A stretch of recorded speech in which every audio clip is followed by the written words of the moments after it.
Watch this.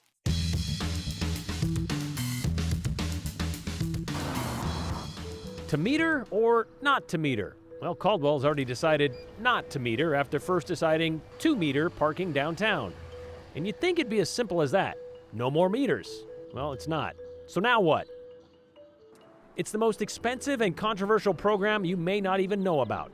But the government employees who use it certainly have, and they're not big fans. We're taking a look at Luma and how it can be fixed. It's an amazing thing. You look up and go, wow, I can't believe there's a dog in here. Men who violated society's rules trying to teach man's best friend how to behave.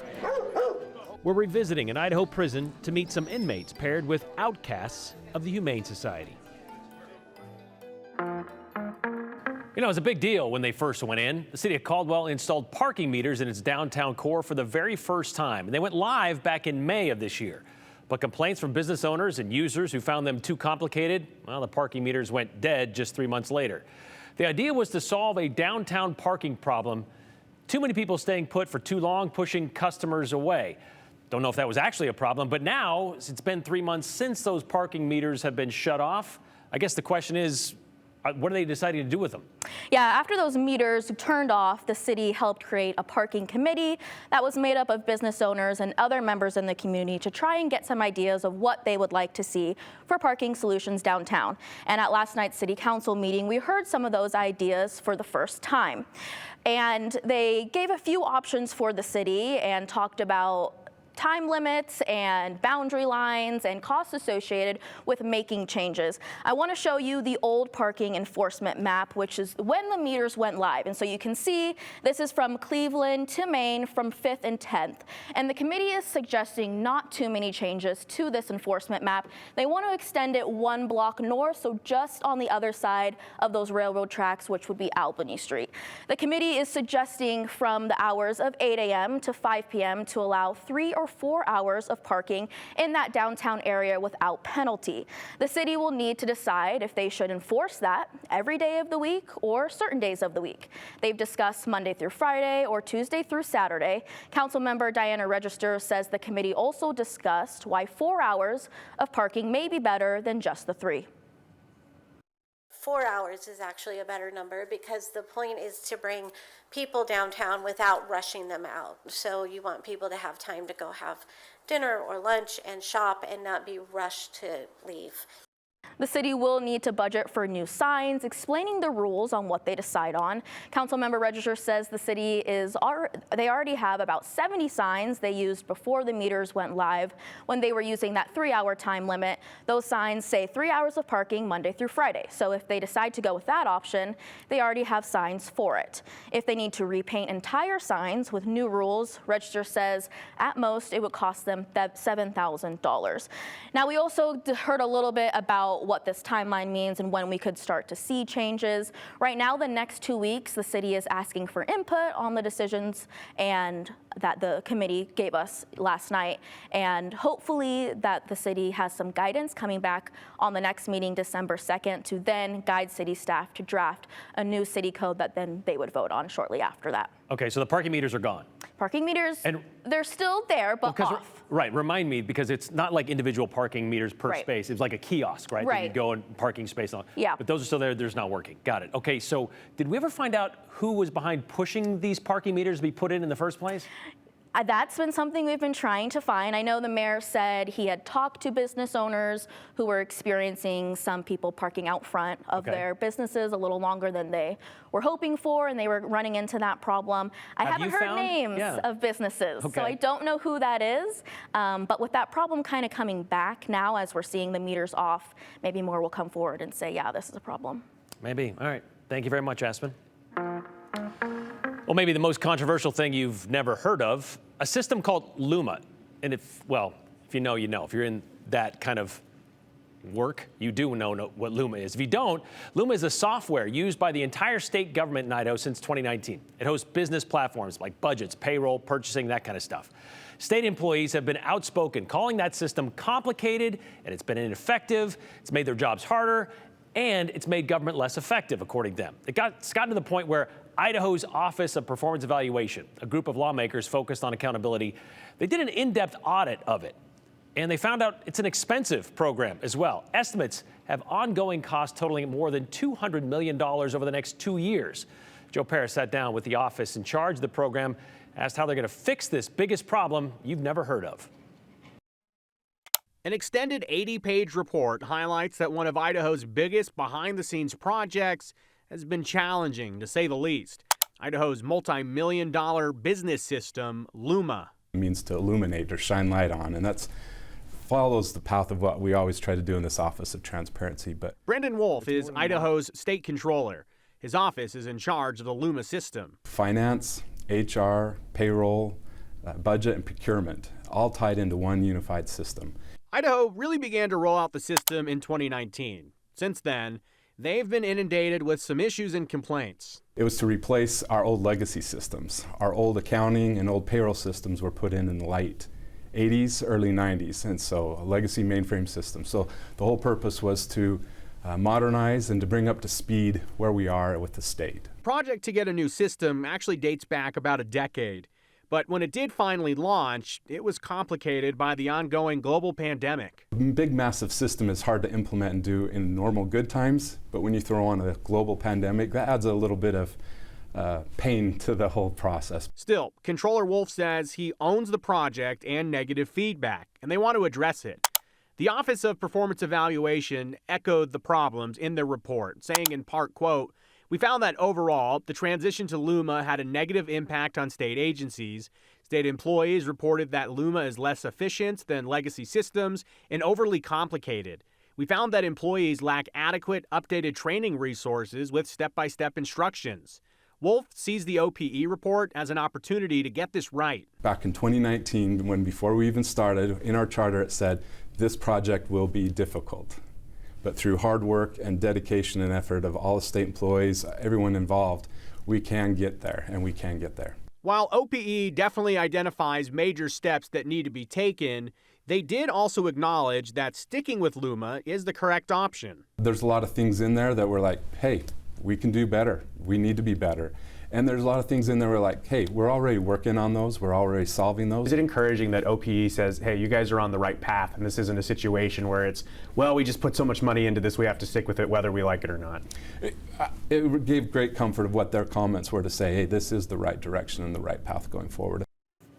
And when we tell you this is the biggest problem you've never heard of, I'm not kidding you. Almost any time I talk with a member of the government in terms of the state government, they ask, do you know about Luma? Have you done some reporting on it? Well, there are some action items that the recent audit and the conversations have translated to. One of the things, they understand training inadequacies.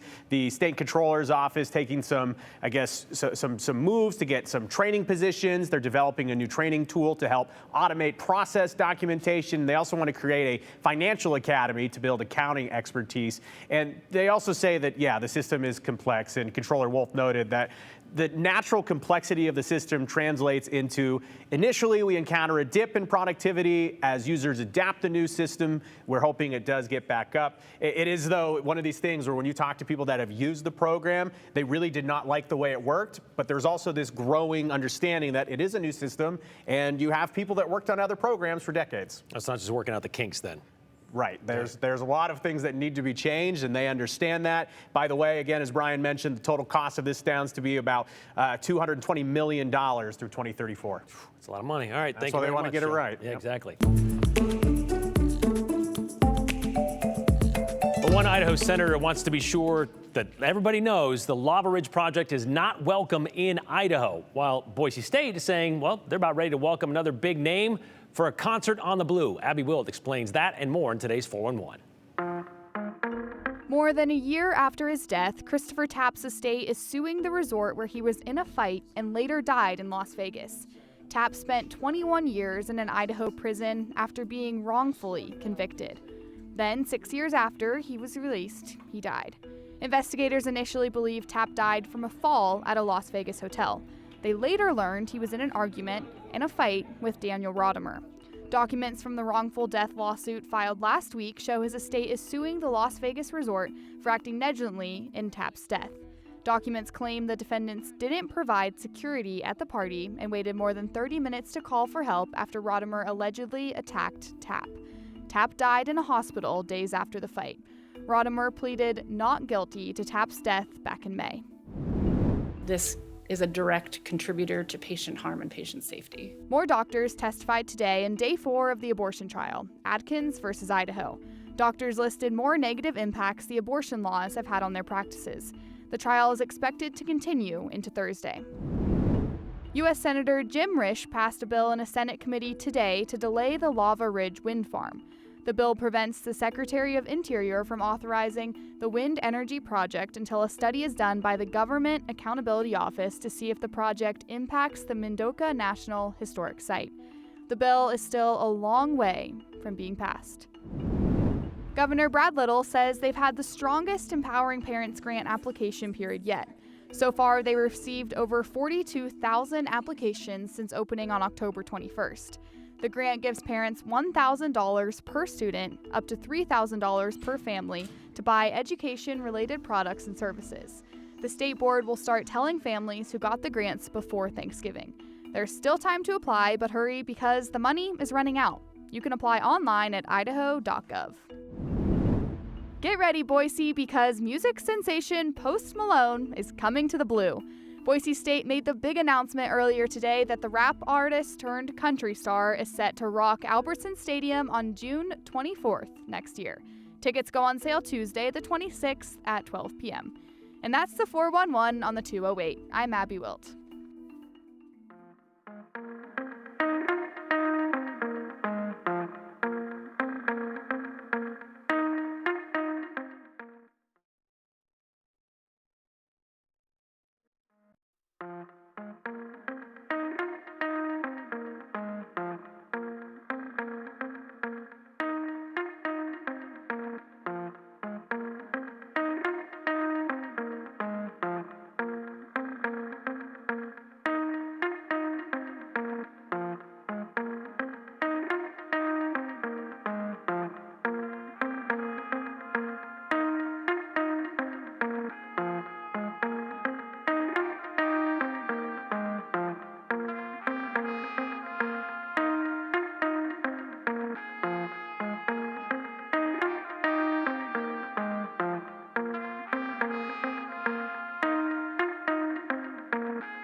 Once they got educated, they didn't fight it, and so they passed that bill. In 2021, legislators in Idaho passed a bill to legalize hemp in Idaho, industrial hemp. Farmers who wanted to grow it say it took a lot of show and tell to prove to lawmakers growing hemp isn't really about harvesting THC, and allowing it could truly change the game of farming in several ways. As Hunter Funk explains as she joins us now, this is kind of one of those things where we were the last state in the country to allow this to happen. Yeah. Only a handful got in at the beginning, but now it's really kind of growing and taking off. Yeah, that's 100% true. This crop is so versatile. You can make textiles and fabrics, paper products, building materials, biodegradable plastics, ropes and cords. The seeds can be chicken feed, and inside the stalk can be used for animal bedding. It's got a million uses, and you can look it up, and the uses are never ending with this stuff. And there is growth in the number of fields that are turning to hemp. In 2022, about 415 acres were harvested. By 2024, 1,500 acres were harvested. It's a game changer for farmers too. Usually farmers need a good rotational crop to help their soil. Hemp needs less water. It can pull metals out of the soil. It helps with bug and weed mitigation and is resilient to wind, hail, and other severe weather events because the roots are so deep. Agronomists even predict that Washington and Idaho could eventually be one of the biggest growers and producers of hemp. We have the conditions, so we could become the biggest producer for hemp, yet we have the most restrictions on that. It's ironic. It's ironic, really. But, I mean, that's my ultimate goal. I would love to see hundreds of thousands of acres of hemp grown in Idaho because it does awesome here. It does so well. There's other states, you get further south that it grows well, but the heat makes it struggle a little bit and can potentially produce more THC. And so we have just the right amount of heat, just the right weather to grow just a phenomenal crop. And again, that's why the seed producers are so interested in Idaho. The right seed, because it could help bring more manufacturing jobs to Idaho because of its role in that industry. So what's slowing Idaho down? Coming up at 6, we're going to look at restrictions in place that's holding Idaho back from the potential economic boom that could come from this crop. Hunter, when they first talked about this, and they've been talking about it for years, the THC was the hurdle. Right. Okay, so now they've kind of limited that, or at least opened it up, I should say, not limited, but open it up to allow it. But how do they monitor that? Do you get into that? Yeah, so we're going to get more into that. Inspectors are going out checking it. You know, the biggest interesting factoid, right? Idaho's the tightest of the 50 states. They're one of the tightest restrictions. It's 0.3. Right. And this year, some of those farmers measured at 0.8. So what they did with that, we'll tell you a little bit more. Ooh, interesting. All right, stay tuned for that. Thank you very much, Hunter.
In the summer of 2004, Idaho Humane Society started a new program in conjunction with the Idaho Department of Correction, where they would take their rather rambunctious and more difficult to train and home shelter dogs and place them with prison inmates. From one lockup to another, you might say. They called it the Inmate Dog Alliance Project of Idaho, or IDOPI.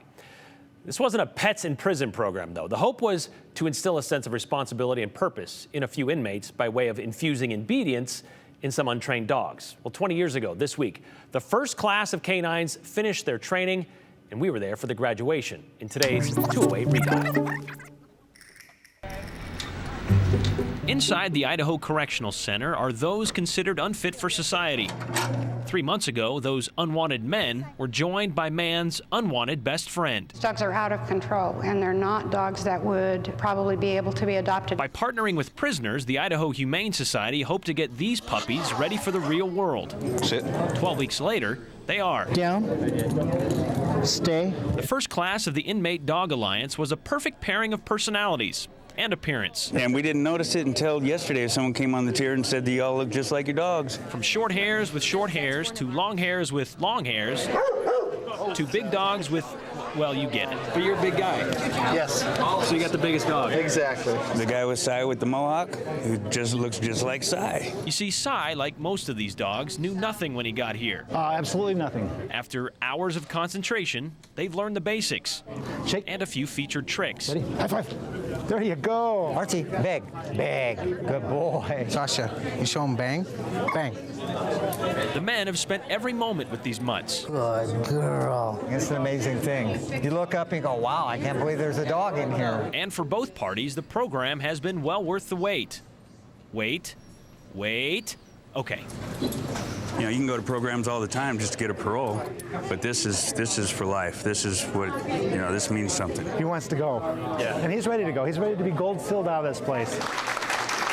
Getting that golden seal is the dog's way out. I'm giving him a second chance in life. That's all, to me, that's all it's about. And while the training may have been hard, the toughest part of the program... Oh, it's already tough. I mean, we're running out of time right now. ...is saying goodbye. Maybe one last command, then walking away and watching your canine leave cell block B. She's getting paroled today, just like some days we all will. Brian Holmes. She's my best friend in here. Idaho's News Channel 7. Sad day for those guys. All 6 of the dogs featured in that story 20 years ago had already been adopted through the Idaho Humane Society. And that group of inmates, and while sad to see their new best friends leave them behind, they were able to make a new friend with a new class of adoptee dogs brought in the next week. And that program seemed to be pretty successful for nearly 20 years, but unfortunately it no longer exists. According to the Idaho Humane Society, when COVID hit, the Department of Correction closed off prisons to visitors, and that meant no dogs or their handlers were allowed. It remained that way for 2 years of the pandemic, and that program has not restarted. The training of ill-mannered dogs now falls on the Humane Society staff. But we want to know if anyone knows what became of Rob Tilton, Mark Brown, or Bob Coulter, the inmates trainers that we spoke with that day. We'd love to hear about it. All right, it has been a pretty brisk Tuesday, but big changes are in the works. Here's as warm as we got across the region today, generally mid-40s for the Treasure Valley. Magic Valley, you didn't even make it out of the 30s today. Stanley made it to 30, but McCall and Haley landed in the upper 20s. And of course, all of those temperatures felt much chillier because of that breeze that has been pretty persistent throughout the day. And still, we have that east-southeast wind at 20 miles per hour in Mountain Home. So wind chill will still be a factor for your evening plans, though we will be dry. But the wind will really start howling in eastern Oregon over the next several hours as we have this strong storm system that is brewing right now off the west coast. It's been intensifying or undergoing what we call cyclogenesis for the last 24 hours, and it's tapping into this atmospheric river that is going to pump a lot of precipitation across the Pacific Northwest and into our neck of the woods, particularly on Thursday. That's kind of when the fire hose gets turned on. Tomorrow will be an interesting day. It'll be a windy day. We do see a quick round of snow up in the mountains, possibly a burst of snow before sunrise in the Treasure Valley. Nothing, though, compared to what is going to develop over the Cascades in western Washington tonight. That is a blizzard warning that is in effect for tonight through tomorrow morning for 60-mile-per-hour winds combined with heavy snow. Whiteout conditions there, almost impassable at times. So we do expect heavy snow in the central mountains around Sun Valley, but we're talking elevations above 8,000 feet in the coming days. That's as high as that snow level will be. We could see rain below 7,000 feet by Thursday, but tomorrow, winter weather advisory does go into effect for the west central mountains briefly because of accumulating snow, but then it will likely be erased by rain coming in as temperatures rise in the coming days. Tomorrow morning, we'll wake up to temps just above freezing across the Treasure Valley. We will actually warm a bit tomorrow, upper 40s on deck for those high temperatures. But remember, that wind will be howling across the region tomorrow. So first alert weather days for the wind tomorrow, then a persistent rain on Thursday, a soggy day Thursday. Be ready for that. Get the umbrella and the rain boots ready and keep them handy. We have showers in the forecast each and every day through next Monday.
All right, welcome back. We've got some comments we want to share, mostly about the Luma program that was, well, it started in the state in 2019. A lot of state employees chiming in today to tell you how bad it was. Like this one from Rick. State software issues, do some digging and you will find software contractor issues for at least 3 decades. The problem is that there was not a third party to make sure these contractors were doing their job, says Rick. State staff had to just take their word who didn't understand it. Then this one from Shelley in Boise. As a state employee, I know when they rolled out Luma on July 1st of 2023, it was a poor choice. Legacy programs are old, but so much better. The trainers were horribly trained and couldn't train properly. So there's a lot of miscontent among the state employees for that. Brian and Joe, amazing how the state doesn't mind throwing hundreds of millions of dollars at Luma, but bash the idea of changing how we vote for a charge of about $25 to $40 million, a one-time fee, by the way. I worked at HP and other large corporations. When they switch large enterprise-wide software, the problems are familiar, the growing pains normal. This taxpayer has patience for the change. So Tony's saying, let's just work it out. Don't get rid of it. Don't throw the baby out with the bathwater. Continue with us and watch free now on the KTVB Plus app everywhere you stream.